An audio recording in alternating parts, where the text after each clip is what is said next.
আপনাদের বাড়িতে যখনই কেক খেতে মন চাইবে আপনারা কিন্তু খুব সহজেই এইরকম স্পঞ্জি জালিদার নরম সফট কেক বানিয়ে নিতে পারবেন।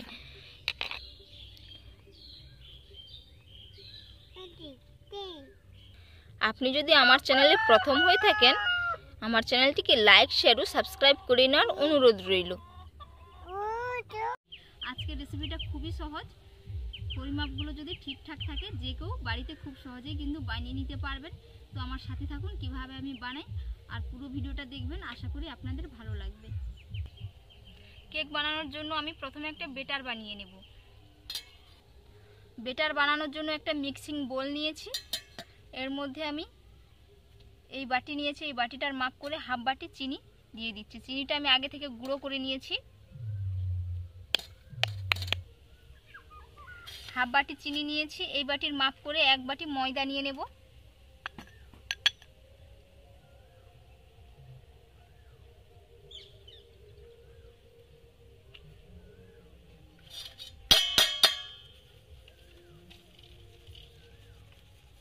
স্ট্রেনারের দ্বারাই ভালো করে চালিয়ে নেব যাতে না কোনো ডেলা টেলা থাকে।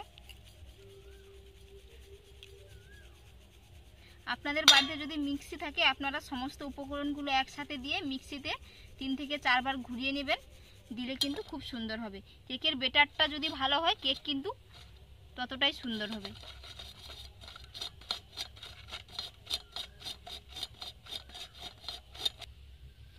এবার আমি এক বাটি ময়দা দিয়ে দিচ্ছি।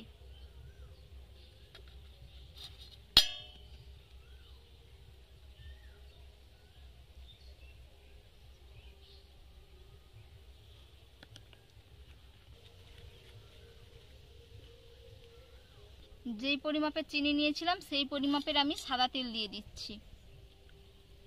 তেলটা একটু বেশি করে দেবেন, দিলে কেকটা খুবই সফট হবে। এরই মাপ করে আমি গরুর দুধ দিয়ে দেব।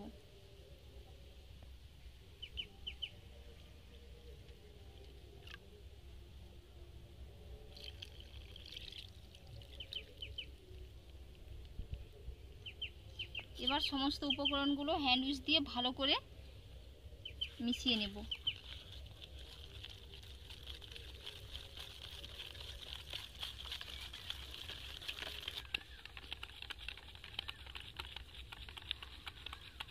খুব সুন্দর করে ফেটিয়ে নিতে হবে।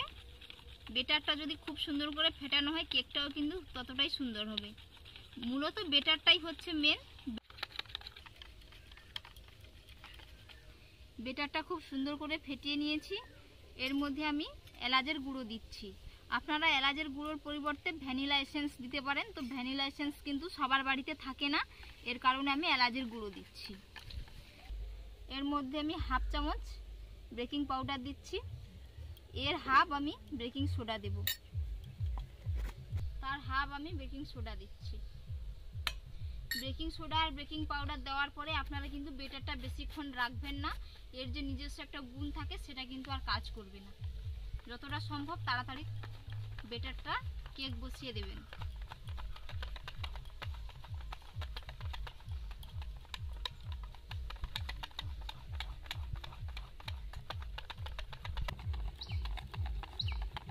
ভালো করে মিশিয়ে নেব।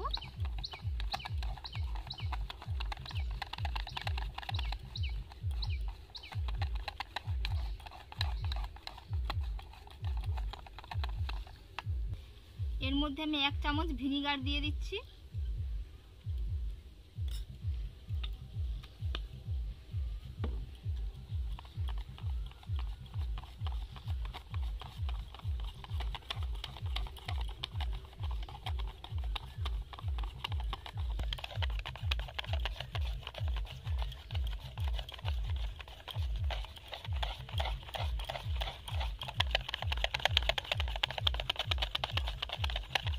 ফেটিয়ে নিয়েছি বেটারটা খুব সুন্দর করে। বেটারের ঘনত্ব কেমন হয়েছে আপনাদের দেখাচ্ছি। এইরকম ঘনত্বের কিন্তু বেটারটা হবে, থকথক করে পড়বে বেটারটা, পুরো একটা থকথকে বেটার বানিয়ে নিতে হবে। একটা বাটিতে করে আমি হাফ বেটার নিয়ে নিচ্ছি। আজকের কেকটা আমি মার্বেল কেক বানাবো, এর কারণে হাফটা বেটার নিয়ে নিচ্ছে একটা বাটিতে করে।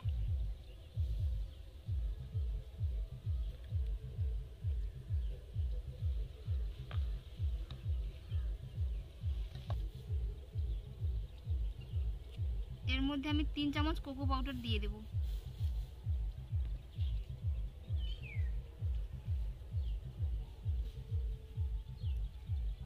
দু চামচ দিচ্ছি, কিন্তু এটা 3 চামচের মাপ করে আমি দিয়ে দিয়েছি।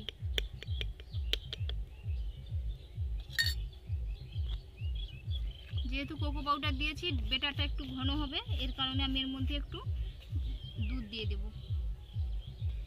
যে বাটিতে কেক বসাবো, আমি এই যে একটা বাটি নিয়েছি, অ্যালুমিনিয়ামের বাটি। এর মধ্যে আমি প্রথমে একটু ভালো করে তেল মাখিয়ে দিচ্ছি।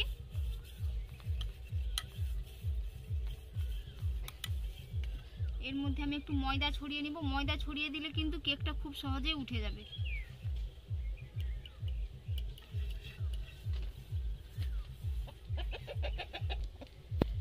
ময়দা ছড়িয়ে নিয়েছি। আবার এইদিকে আমি ব্যাটারটা রেডি করে নেব। এর মধ্যে একটু দুধ দিয়ে দিচ্ছি, 2 চামচ মতো, ছোট চা চামচের।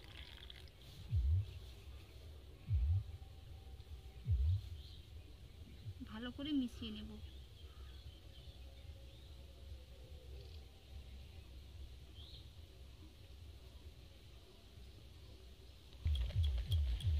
ভালো করে এর সাথে মিশিয়ে নিয়েছি।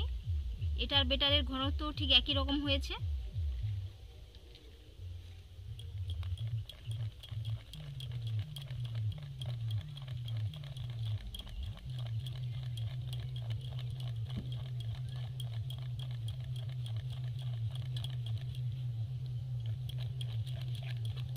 করে কিন্তু ফেটানো হয়ে গেছে, পুরো ব্যাটার রেডি। এবার আমি বাটি নিয়েছি, যেই বাটিতে কেক বসাবো। এর জন্য প্রথমে আমি চামচে চামচে করে কিন্তু ব্যাটার দিয়ে দেব। প্রথমে সাদাটা দেব,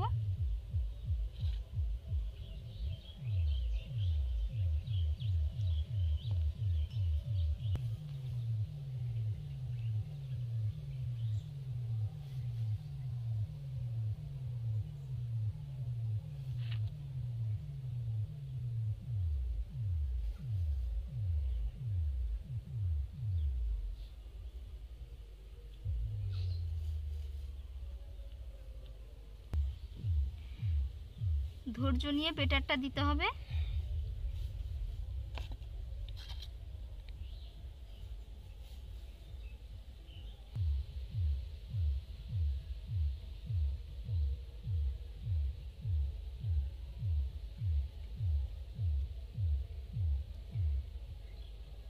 একটার পর একটা এরকম ভাবে পুরো ব্যাটারটা দিয়ে দেব।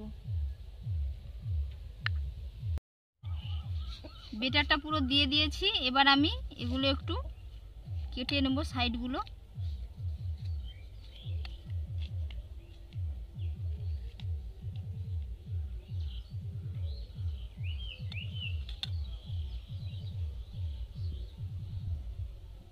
এরকম করে সাইডগুলো কেটে নিলে দেখতে ভালো দেখায়।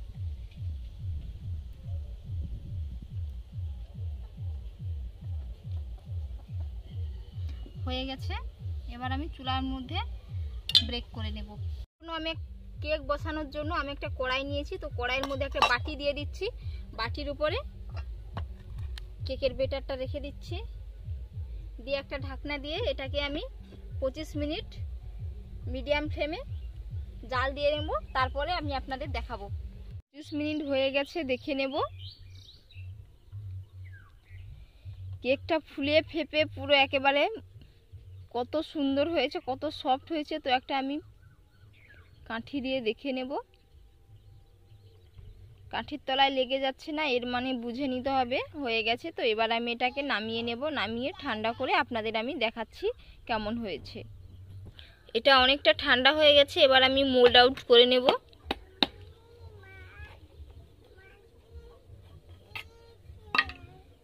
কত সুন্দরভাবে কেকটা হয়ে গেছে, কত নরম সফট হয়েছে, একেবারে নরম সফট স্পঞ্জি পুরো জালিদার কেক হয়েছে। তো আমি আপনাদের কেটে দেখাচ্ছি, দেখলে নিশ্চয়ই বুঝতে পারবেন। তো আমি আপনাদের কেটে দেখাচ্ছি যে কতটা সুন্দর হয়েছে, কত নরম সফট জালিদার কেক হয়েছে, আর ভেতর থেকে কত সুন্দরভাবে লেয়ারগুলো তৈরি হয়েছে।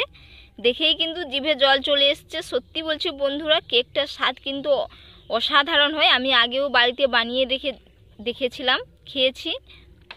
তো আজকের রেসিপি আপনাদের কেমন লাগলো অবশ্যই আপনারা কিন্তু কমেন্টে একবার জানাবেন এবং বাড়িতে এইরকমভাবে একবার বানিয়ে খাবেন।